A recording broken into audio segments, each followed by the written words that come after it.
Hey everyone, this is Ed from Tech Talk with a quick tutorial. So today, if you're interested in learning how to create a shortcut to a web page that will open up in your default browser, go ahead and follow along. This video is for you. I'm also going to show you another way to do it if you're using Chrome.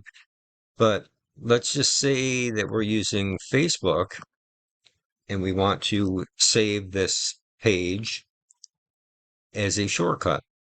Go ahead and right click on your desktop anywhere. And then we're going to go down to New, and we're going to click on Shortcut, and then this box will open up. Now just go ahead and Control V or right click and paste, and then we're going to go ahead and click Next, and then just name it whatever you want. I'm going to call it Facebook, and then I'm going to say Finish.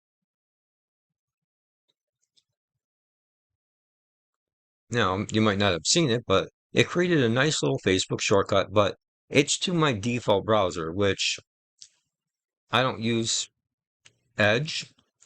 I just use the link down here below to open Google all the time, so never really noticed that it was actually my default.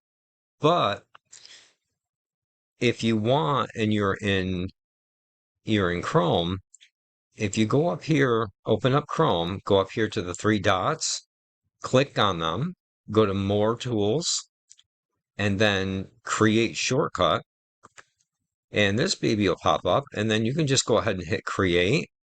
And now you'll see an even nicer shortcut be created for your preferred website.